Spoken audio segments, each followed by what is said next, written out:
Hello friends, I am Rakhi Singh. Study with Rakhi Singh में आपका स्वागत है। पिछले वीडियो में हमने पढ़ा हुआ था वर्णमाला क्या होती है, वर्ड क्या होते हैं, स्वर क्या होते हैं और व्यंजन क्या होते हैं, और उनकी थोड़ी सी डिटेल पढ़ी हुई थी। आज हम पढ़ेंगे स्वर क्या होते हैं और स्वर की मात्राएं क्या होती हैं। यानी कि अपन को जो भी टॉपिक पढ़ना है उस टॉपिक को अपन पूरा डिटेल से पढ़ेंगे और उस टॉपिक को हम 3 से 4 वीडियो में पढ़ेंगे कि पेपर में यदि कहीं से भी टॉपिक आता है, कोई भी क्वेश्चन बनता है तो वो क्वेश्चन अपना छूटना नहीं चाहिए। ठीक है, आइए स्वरों का वर्गीकरण सबसे पहले देखते हैं स्वर क्या होते हैं।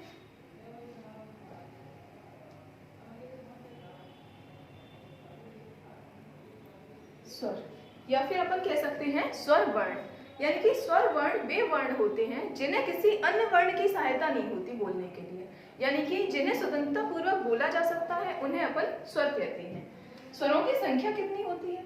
स्वर बताए गए थे कि छोटा आ, बड़ा आ, छोटी ई, बड़ी ई, ऊ, बड़ा ऊ, री, ए, आई, ओ, औ, अंग, आहा। बचपन से अपन ने पढ़े हुए हैं कि स्वर आ से अंधा तक होते हैं, यानी कि ये सभी स्वर पढ़े जाते हैं। अब इन स्वरों का वर्गीकरण हमने कभी नहीं पढ़ा होता है, पर आगे कंपटीशन में आके जो क्वेश्चन बनते हैं वो स्वरों के वर्गीकरण से बनते हैं कि स्वरों का वर्गीकरण किस तरीके से होता है। क्वेश्चन आता है पेपर में, स्वरों की संख्या कितनी होती है? सबसे इंपॉर्टेंट क्वेश्चन है, स्वरों की संख्या कितनी होती है। और ये क्वेश्चन इसलिए आता है क्योंकि स्वर अपन ने आ से अंधा तक पढ़े हैं, यानी कि 13 पढ़े हैं। यदि क्वेश्चन आ जाए स्वरों की संख्या कितनी होती है तो हम स्वरों की संख्या 11 बताते हैं, जो आपकी आ से अ तक होती है। क्लियर है? सेकेंड क्वेश्चन बनता है, स्वरों की कुल संख्या कितनी होती है?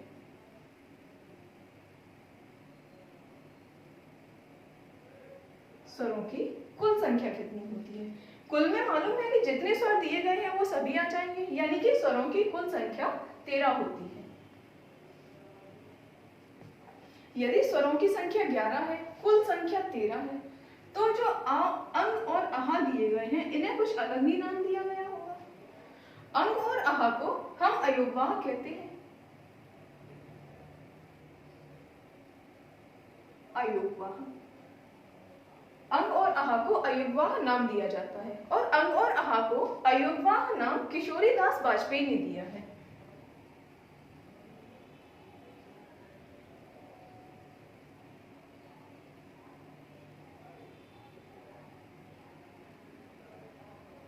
ये क्वेश्चन आपको नोट डाउन करते हुए जाना है कि अंग और आहा का अयोगवाह नाम जो दिया गया है वो किशोरीदास वाजपेयी के द्वारा दिया गया है।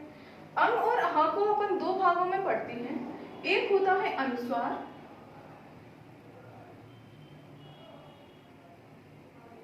एक होता है विसर्ग। अब एक अंग है, एक आहा है, यानी कि अनुस्वार अपन किसे कहते हैं? अनुस्वार हम अंग को कहते हैं और विसर्ग हम आहा को कहते हैं।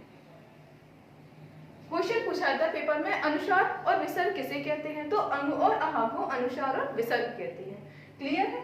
अयोगवाह की संख्या कितनी होती है? अयोगवाह की संख्या 2 होती है, अंग और आहा। नेक्स्ट क्वेश्चन बनता है आपका, मूल स्वर कितने होते हैं? मूल स्वरों की संख्या कितनी होती है?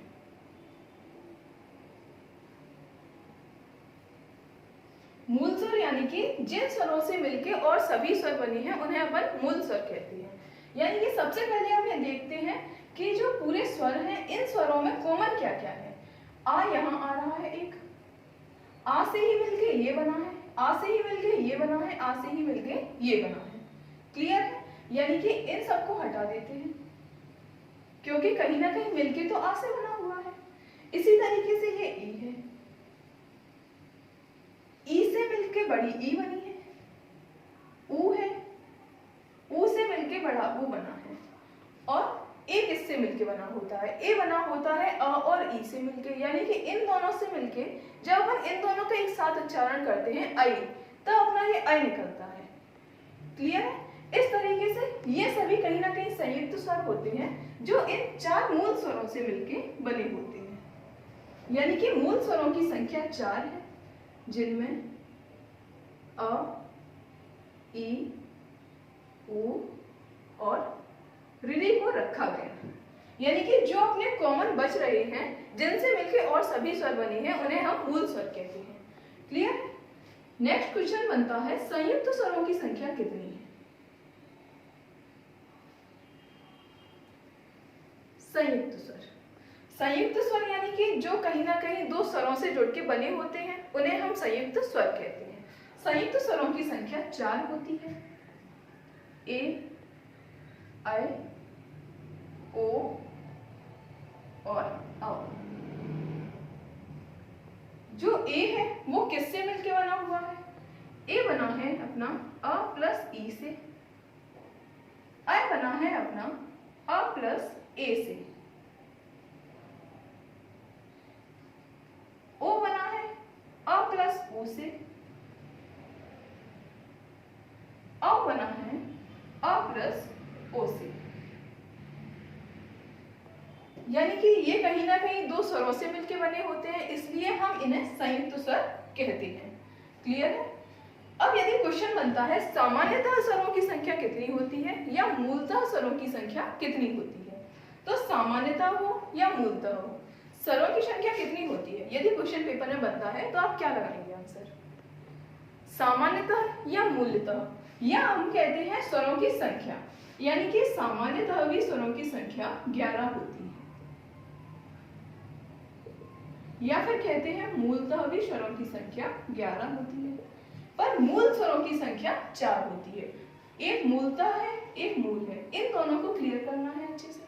यदि मूलतः आता है तो 11 होती है, यदि मूल आता है तो 4 होती है। क्लियर है?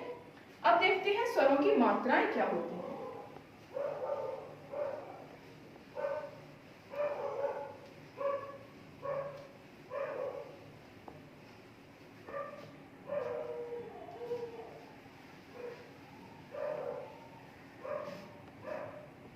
स्वर की मात्राएं,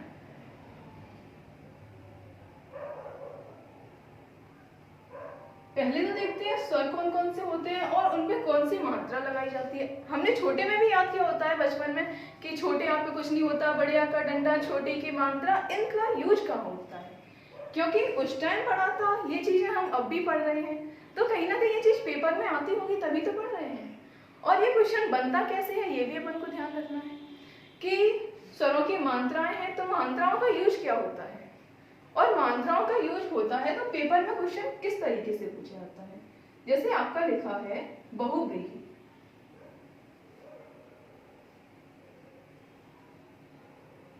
बहुव्रीहि शब्द का वर्ण विच्छेद कीजिए, वर्ण विक्षेपण कीजिए। यानी कि जो बहुव्रीहि शब्द दिया गया है इसे छोटे छोटे वर्णों में विभक्त कीजिए। पेपर में ये क्वेश्चन बनता है, यदि हमें मात्राओं का ज्ञान नहीं होगा तो हम इसका वर्ण विक्षेपण नहीं कर पाएंगे। यदि बहुव्रीहि लिखा है तो इसका वर्ण विच्छेदन होता कैसे है? ब है, यानी कि यदि ये ब लिखा है तो इसका मतलब है कि इसमें स्वर संयुक्त है। यानी कि यदि ये व्यंजन होता, यदि अकेला व्यंजन होता तो इसके नीचे हलंत लगा होता। यदि ब प्लस अ लिखा है तब इसका उच्चारण हम कर सकते हैं और इसे हम बा कह सकते हैं। हमसे बोला जाए कि इस बा का उच्चारण कीजिए तो हम इस बा का उच्चारण नहीं कर सकते, क्योंकि बा का उच्चारण करेंगे तो आ का उच्चारण साथ में होता है। आ का उच्चारण नहीं होगा तो किसी ना किसी स्वर का उच्चारण जरूर होगा। इसलिए अब ब लिखा है तो इसका यदि वर्ण विच्छेदन करेंगे तो ब प्लस अ, कि जब कुछ नहीं है तो अ आता है। क्लियर है? हा, हा पे कौन सी मात्रा है? छोटे ऊ की, यानी कि पहले हम लिखेंगे हा, हा पे लगाएंगे हलंत और मात्रा लिखेंगे अलग से। यदि मात्रा लिखते हैं तो अपने मूल स्वर में लिखते हैं कि मूल स्वर इसका कैसा है। अब अपन इसको, इस मात्रा को इस तरीके से ना लिख के हम इस मात्रा को ऊ लिखते हैं, क्योंकि छोटा ऊ है, छोटे ऊ को इस तरह से लिखते हैं। क्लियर है? आता है ब्रीही, यानी कि वा को आधा नहीं लिख सकते, वा को भी इस तरीके से लिखेंगे वा, और ब्रीही यानी कि वा और र दोनों जुड़े हुए हैं, व प्लस र, और हा पे ब्रीही यानी कि वा पे बड़ी ई की मात्रा है प्लस बड़ी ई, हा पे छोटी ई की मात्रा है, यानी कि अब मात्रा पहले लगाएंगे या फिर हा पहले लिखेंगे। हम इसमें कोई भी मात्रा आ जाए और कोई भी वर्ण हो, पहले हम वर्ण लिखते हैं, उसके बाद हम मात्रा लगाते हैं। पहले हा लिखा, उसके बाद छोटी ई की मात्रा लिखते हैं। क्लियर है? ये आता है वर्ण विक्षेपण। सेकेंड क्वेश्चन पूछा जाता है, इसे संयुक्त करके लिखिए, यानी कि इसका संक्षेपण लिखिए। यहां से क्वेश्चन हटा दिया गया। यदि पेपर में दिया गया है, पूरा ये क्वेश्चन दिया गया है, व अ ह उ व र ई ह ई, ये वर्ण विक्षेपण दिया गया है, बोला गया है इसे संक्षेपण में लिखिए, यानी कि इसे जोड़ के लिखना है। तो ब है, व को ब लिख दिया। अब आ को यदि हम मात्रा के रूप में लिखते हैं तो क्या लिखते हैं? छोटे आ का कुछ नहीं, वही तो पढ़ा है शुरू से, छोटे आ का कुछ नहीं, यानी कि इसे इस तरीके से लिख दिया। छोटे ऊ की मात्रा, छोटे ऊ की छोटी मात्रा, तो हा तो हम लिखते ही हैं, और छोटे ऊ की मात्रा वा और र, वा को आधा वा, पर रा को इस तरीके से ना लिख के इसे हम यहां लिखते हैं।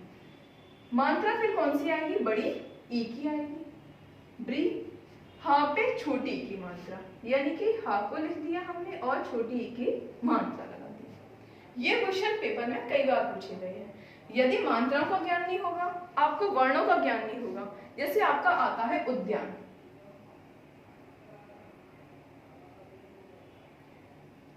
आप इसका वर्ण विक्षेपण कीजिए। आता है संस्कार, इसका वर्ण विक्षेपण कीजिए। यानी कि ये क्वेश्चन आपके पेपर में पूछे जाते हैं और 1 नंबर का होता है, कोई ज्यादा क्वेश्चन बहुत टफ भी नहीं है। यदि एक बार समझ लिया तो हिंदी आपको याद नहीं करनी होती है, सिर्फ समझ के अपना पेपर कंप्लीट हो जाता है। क्लियर है? अब देखते हैं मात्राएं।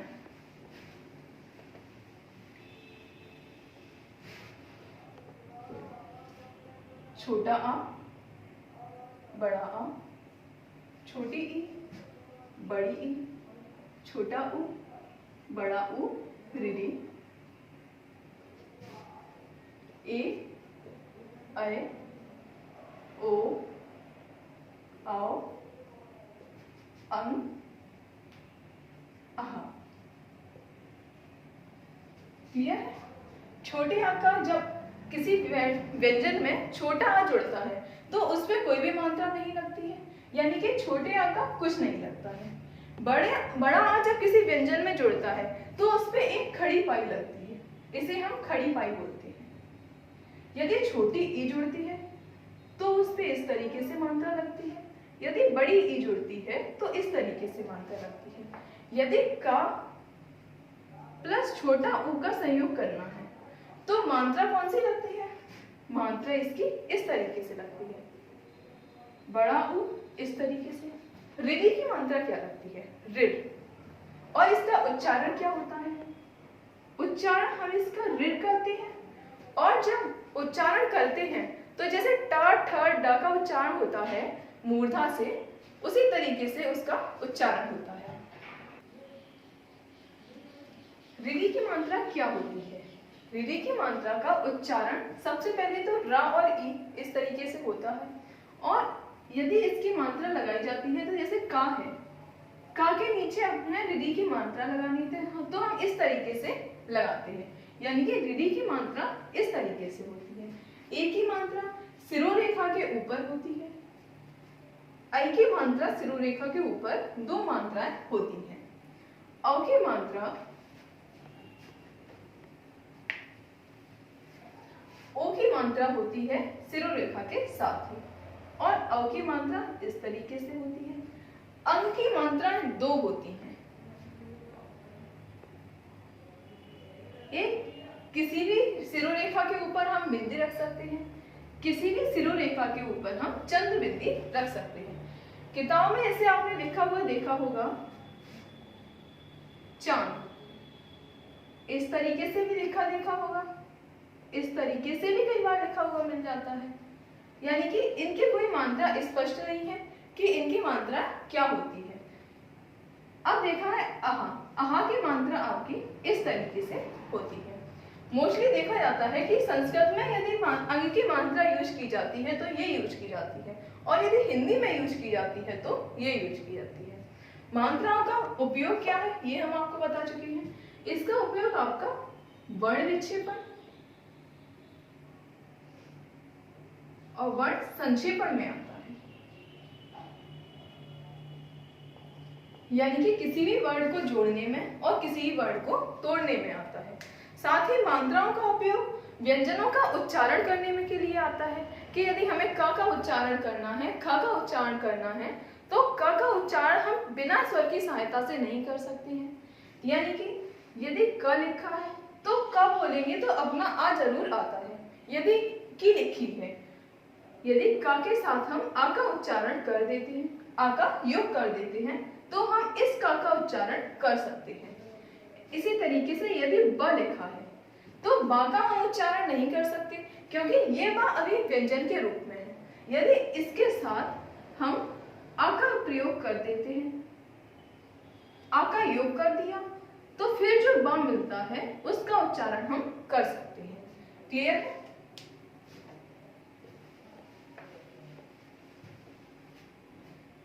अब आता है कि जब दो मात्राएं एक साथ आ जाती हैं या फिर दो स्वर एक साथ आ जाते हैं तो कौन सा स्वर लिखते हैं, कौन सा स्वर मात्रा के रूप में लगाते हैं। जैसे कि अपना उदाहरण है साइकिल।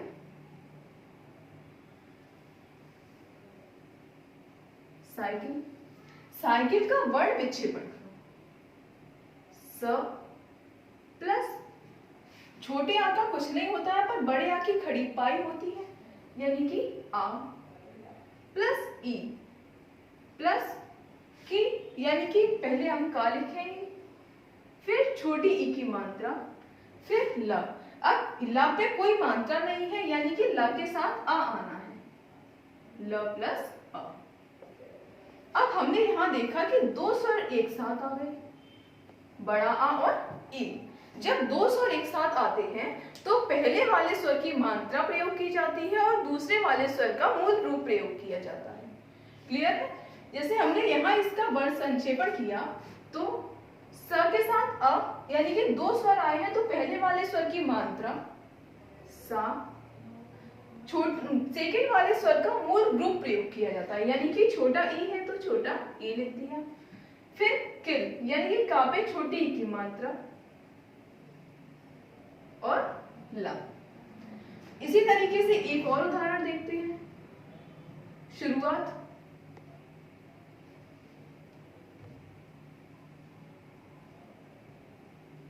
शुरुआत, इसमें हमने देखा र प्लस उ प्लस आ, यानी कि दो स्वर एक साथ आ गए तो पहले वाले स्वर की मात्रा प्रयोग की जाती है और दूसरे वाले स्वर का मूल रूप प्रयोग किया जाता है। यदि यहाँ तक के सेक्शन में, यहाँ तक का जो सेशन हुआ है इसमें यदि कोई भी दिक्कत आई हो, कहीं भी कोई भी डाउट हो तो आप कमेंट सेक्शन में पूछ सकते हैं। आज का वीडियो आपका यहीं तक है। आगे की क्लास आपको सेकंड वीडियो में कंटिन्यू की जाएगी और कोई भी वीडियो है, कोई भी टॉपिक है, उसके आपको 3 से 4 पार्ट मिलेंगे। यानी कि कोई भी टॉपिक, जैसे आपका वर्णमाला टॉपिक है, वर्णमाला के तो आपको 5 से 6 पार्ट तक मिल जाएंगे क्योंकि वर्णमाला टॉपिक छोटा नहीं है, काफी बड़ा है और यहाँ से 5 से 6 नंबर तक के क्वेश्चन पूछे जाते हैं। कोई भी एग्जाम हो, आपका यूपीएसआई है, एमपीएसआई, कोई भी एग्जाम होता है 5 से 6 नंबर तक के क्वेश्चन आते हैं। 5 से 6 वीडियो में ये आपका कंप्लीट हो जाएगा। साथ ही में आपको ऑब्जेक्टिव के वीडियो भी दिए जाएंगे और यदि वीडियो अच्छा लगा हो तो लाइक, सब्सक्राइब और शेयर जरूर करें। साथ ही अपना सजेशन जरूर दें।